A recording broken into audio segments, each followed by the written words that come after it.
feel low, you can still go. Even when you feel slow, you can still go. Even when there's no hope, you can still go. I never answer to no, man, I still go. Go, go, go, go, go, go, go, go. Brian Giles with Brian Giles MTG.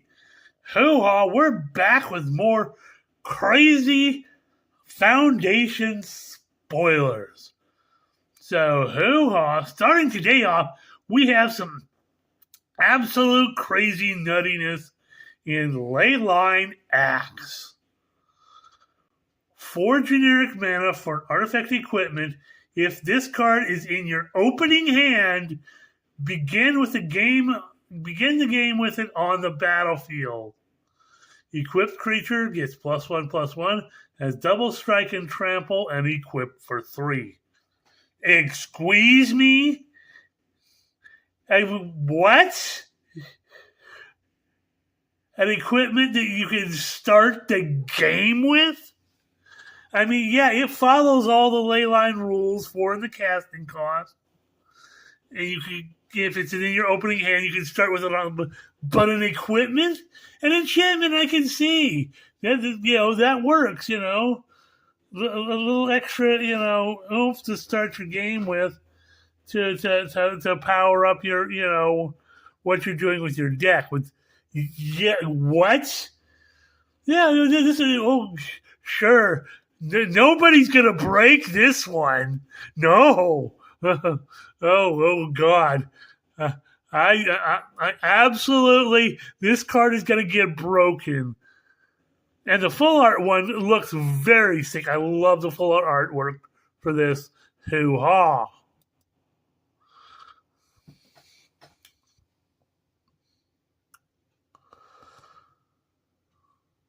So next up we have Tragic Banshee, which is a black and 4 for a 5/3 spirit with Morbid. When this creature enters the target creature gets an opponent controls gets -1/-1 till end of turn.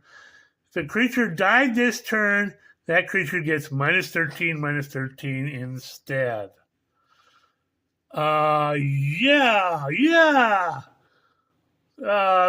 Creature with targeted removal, especially big removal.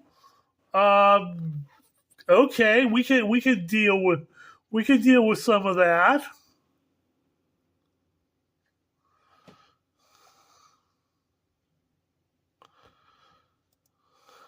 We got Clanquant Sky Mage, a blue and 3 for a 1/1 bird wizard. Whenever you draw a card, put a +1/+1 counter on this creature. Okay, bigger with card draw. It's a blue thing.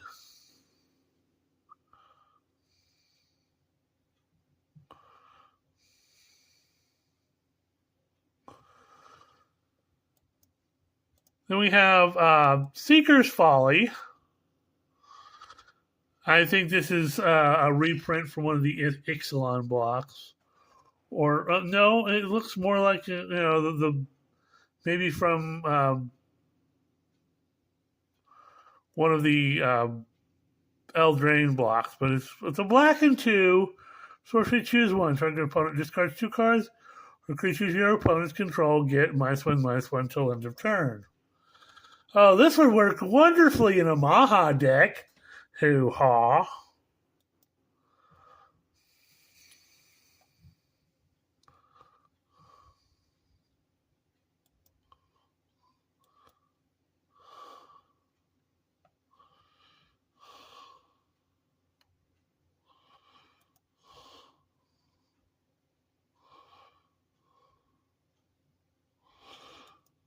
Next up, we have Imprisoned in the Moon, which comes out of one of the Innistrad block sets.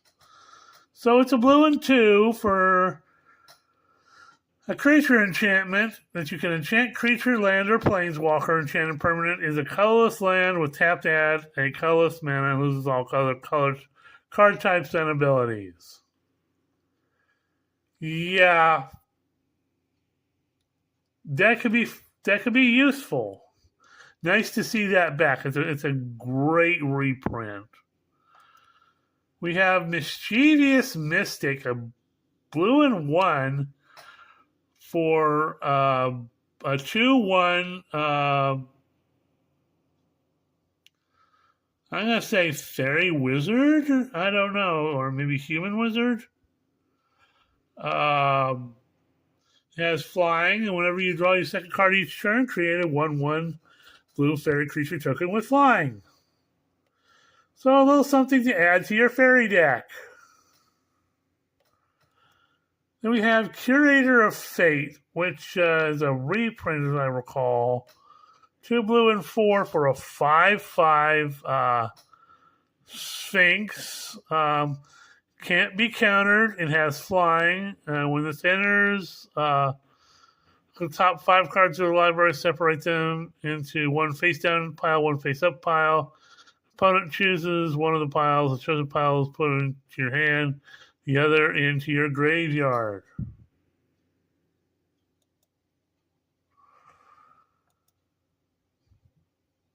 Because Sphinx.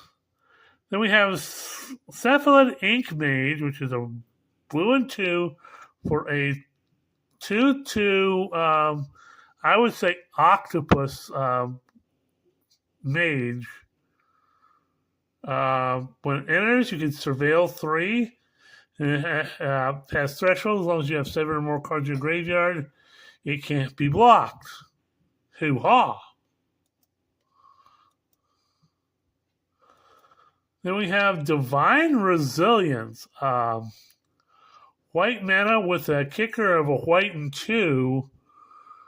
Target creature you control gains indestructible till end of turn. If the spell was kicked, any number of target creatures you control gain indestructible till end of turn instead. Very, very on point. I'm very happy with that.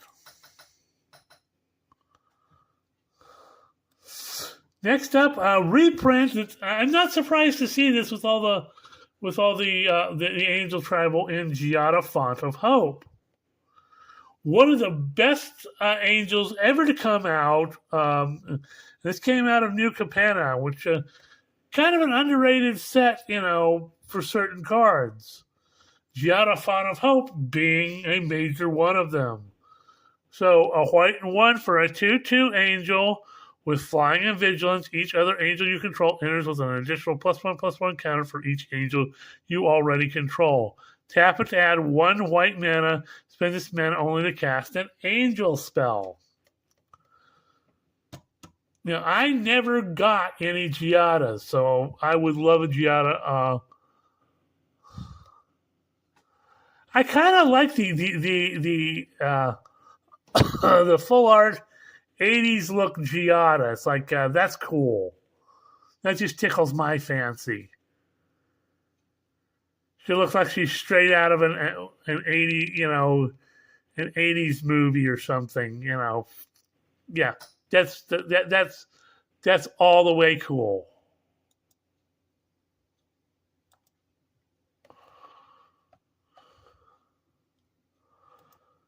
And we get another card from the New Capenna set, an offer you can't refuse. Real fun card. 1 blue mana for instant counter target non-creature spell. Its controller creates 2 treasure tokens.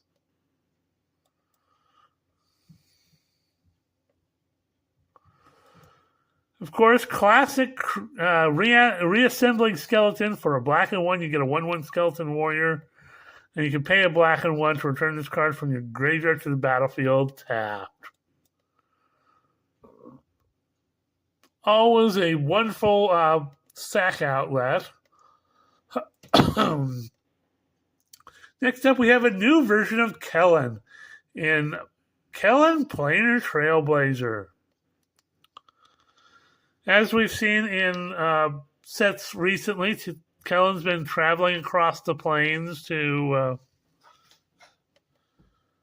basically, he was looking for his father, who was Oko. So Kellen Planar Trailblazer is 1 red mana for a 2/1 legendary human fairy scout. You can pay a red and 1. If Kellen's a scout, it becomes a human fairy detective and gains whenever Kellen deals combat damage to a player. Exile the top card of your library, and you may play that card this turn. And then you can pay a red and 2 if Kellen is a detective. It becomes a 3/2 human fairy rogue and gains double strike.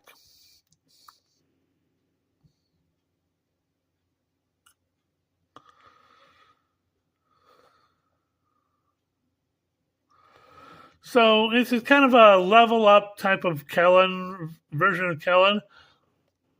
Not unhappy with it. It's decent. It comes out quick. It can get bigger and do more stuff as time goes by. Not unhappy.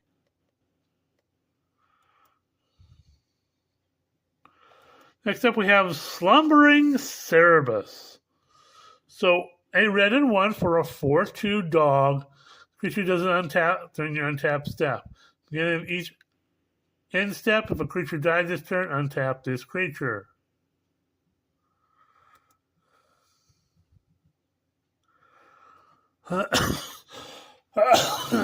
Next up, we have another crazy card in Alesha, Who Laughs at Fate.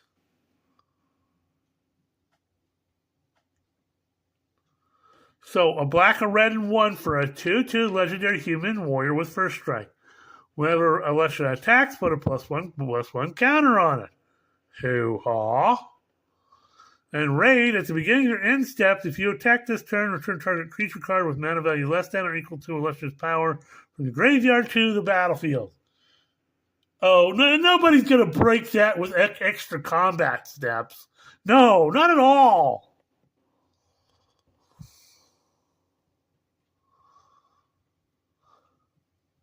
Okay, we have regular Alesha, which is... Then we have Granny Alesha.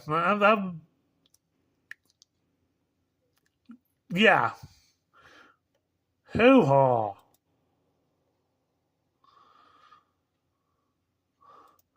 Next up, we have Classic Aetherize. So, another reprint for blue and 3. You have an instant that reads, turn all attacking creatures to their owner's hand. Oh, look. I'm just going to bounce all your attacking creatures to your owner's hand. Especially if they're all tokens. Bye-bye.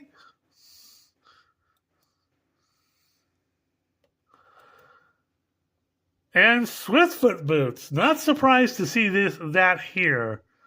So, 2 generic mana for an artifact equipment. Creature has hexproof and haste. Can't be the target of spells or abilities your opponents control, and you can equip it for 1. I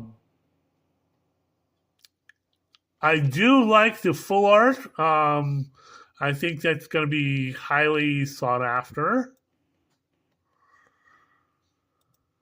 Then we have the return of Tatiova Benthic Druid.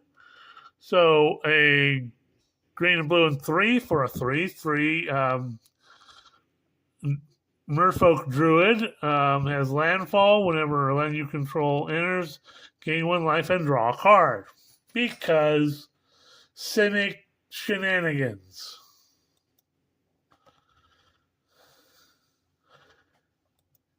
Next up, we have one of the most insane cards out of this entire set that I've seen. This is Sire of 7 Deaths. 7 generic mana for a 7/7 Eldrazi. It has first strike, vigilance, menace, trample, reach, lifelink, and ward. Pay 7 life. This is something you want to counterspell immediately. You want to get rid of this thing. If this thing starts attacking, you're all the way screwed. There's just no there's no way around it. Getting rid of this is going to be difficult as all.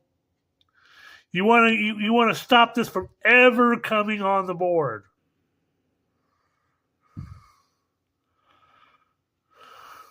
Yikes! It has 7 different abilities. It's a 7/7 for 7.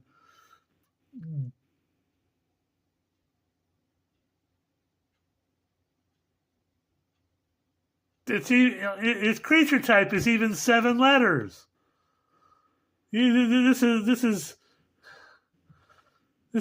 7 ways to die. No, thank you.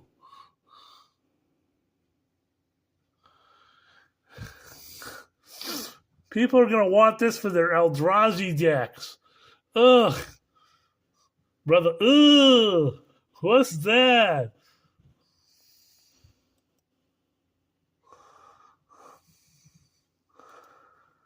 We got High Society Hunter. 2 black and 3 for a 5/3 vampire noble.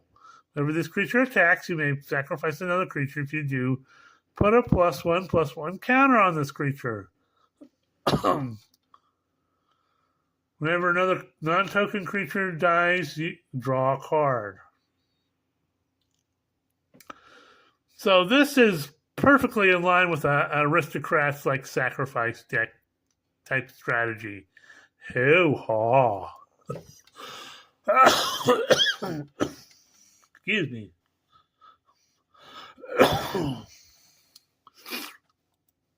Micromancer at a blue and 3 for a 3/3 human wizard.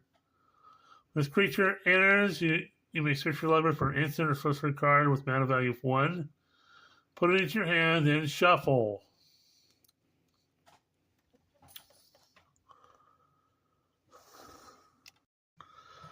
So you can use this to put out your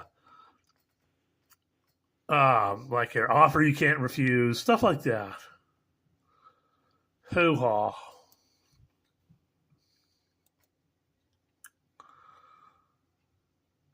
Next up, we have the return of Overrun.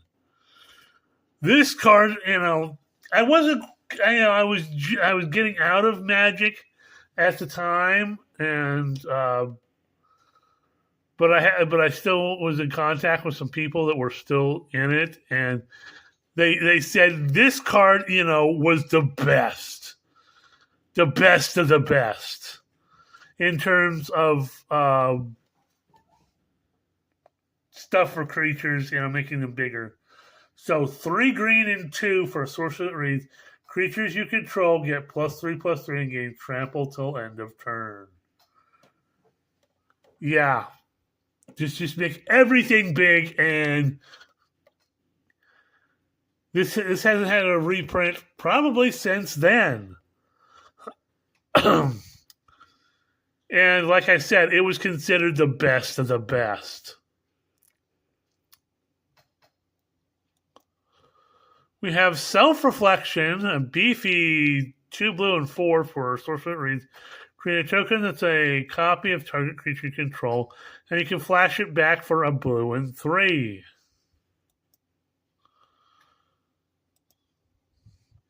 Then we have Needletooth Pack, 2 green and 3 for a 4/5 dinosaur with Morbid. At the beginning of your end step, if a creature died this turn, put 2 +1/+1 counters on target creature you control. Okay, it works well in a +1/+1 counters. Maybe like a recursion deck. Yeah, this you can find a use for this. I know people that have some dinosaur love, so hoo-haw.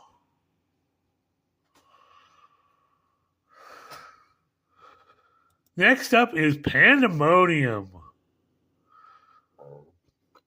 So a white, a black, and 2 for a 3/2 Demon Bear. Whenever you gain life, put a +1/+1 counter on this creature. When this creature dies, return another target non-bear creature card with mana value less than or equal to this creature's power from your graveyard to the battlefield. Okay. Works well in demon decks, works well in any kind of non-bear deck.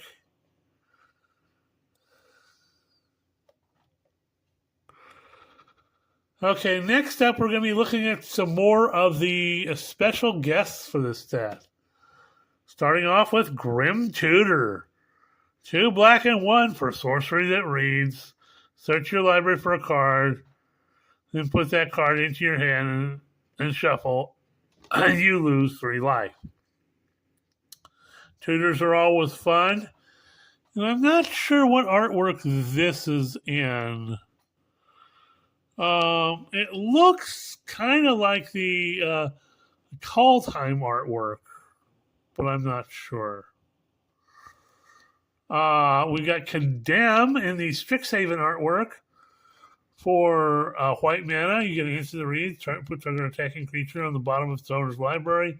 Controller gains life equal to its toughness. Then we have Sphinx's Tutelage in the Theros artwork. Blue and 2 for an enchantment that reads. Whenever you draw a card, target opponent mills 2 cards. If 2 non-land cards share a color that were milled this way, repeats the process. And for blue and 5, draw a card and discard a card. Hoo-haw, good in your mill decks. We got Goblin Bushwhacker in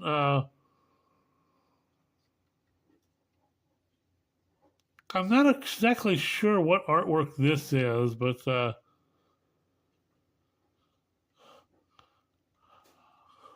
kind of looks like a, I don't know. Red mana for a 1/1, a Goblin Warrior with Kicker of Red. When this creature enters, if it was kicked, creatures you control get +1/+0 and gain haste till end of turn. We have Bloom Tender in the New Capenna artwork for a green and 1. You get a 1/1 Elf Druid. And tap it for each color among permanents you control. Add 1 mana of that color.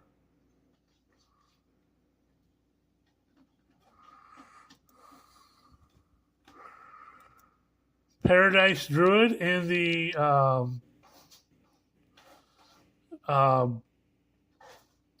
Ravnicus frame.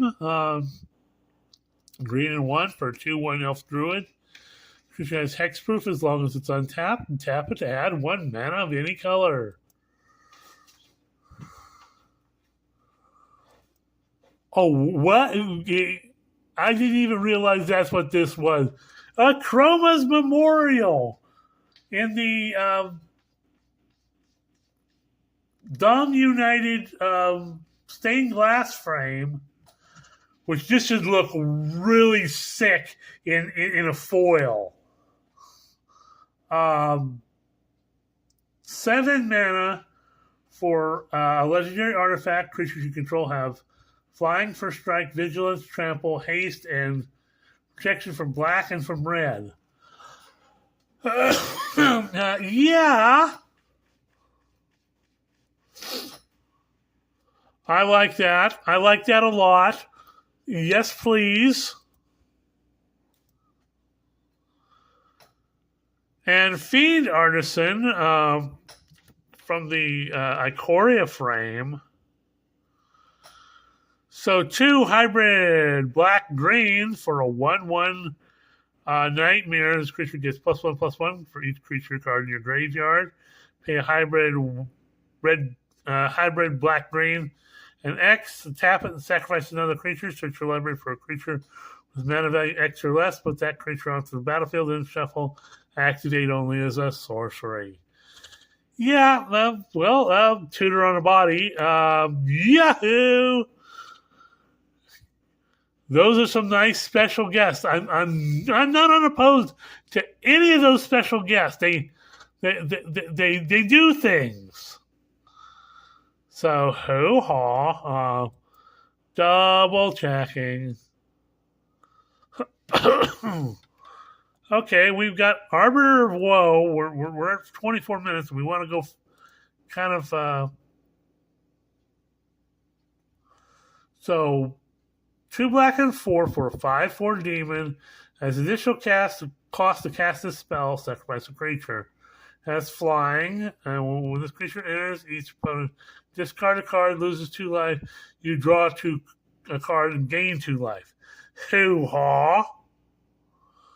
I don't know if that's a reprint, but that's definitely fun. We have Extravagant Replication, which is 2 blue and 4 for enchantment that reads, at the beginning of your upkeep, create a token that's a copy of another target land permanent you control. Hoo-ha.